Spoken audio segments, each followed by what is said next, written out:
We are going to begin calculating the magnetic fields from different shapes of current. So Biot-Savart was good for the magnetic field for a given point in space from a point charge, and now we're going to extend that to be currents in different shapes, meaning in different shaped wires. Now there's three different strategies if you're sitting down to do a magnetic field from some sort of wire problem to really choose from. The first strategy is to be able to model or simplify whatever situation you have in terms of simple shapes with a known form of B. So a known form of the magnetic field in terms of direction, direction, magnitude, etc. And there's actually three simple shapes that you should think about. And so you need to understand kind of what those three simple shapes do. And if you don't think you have any of them, you can't use this strategy. The second is to actually use Biot-Savart in what I would call its differential form, and then you integrate over the entire wire. This is analogous to when, for an electric field, we calculated the electric field from an extended object by breaking it into little point charges and summing up the electric field from each point. We're doing the same thing here, but we're breaking up little pieces of current and calling those tiny charged particles that have a velocity. So the next video will actually go through how to do that. So this is tricky because you need to integrate, but frequently we can just use the results. Very rarely do you directly need to do this.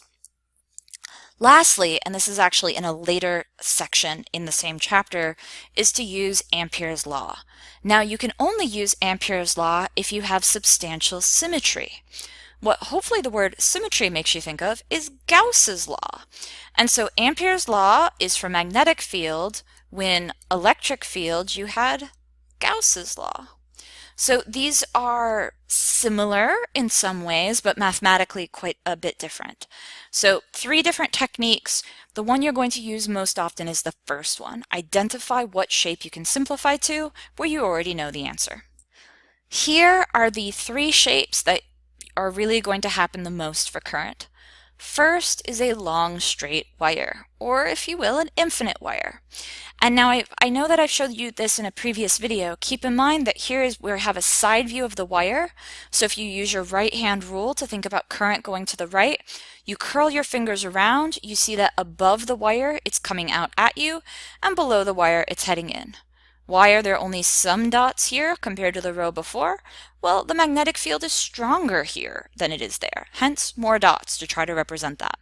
This is the form for it, but you would have to use the right hand rule to get the direction. And we will come back to this at the end. Now then we have a current loop. So this is a circle, and notice that we see kind of one point where the current's coming out, one point where the current's coming in. So this is like we're looking at a ring side on, or we've cut a donut in half and we're looking at the donut half edge on. So again, you see that the magnetic field has a very different shape. So the shape of the magnetic field is clear here because we see it side on, where here it was coming in or out at us. Now, this form is only going to be valid for the center of the ring. There's then going to be something called a solenoid, and we're going to get to this in a later section, but it's important to know that a solenoid is actually what gives you a uniform field. Remember that a uniform electric field was only caused by a parallel plate capacitor. Similarly, the only time you have a uniform magnetic field is due to a solenoid, this coil. So you don't get a uniform magnetic field from a point charge, from a straight wire, from a single loop. So these two things will be dealt with actually in later sections, but we can understand little pieces of these two now.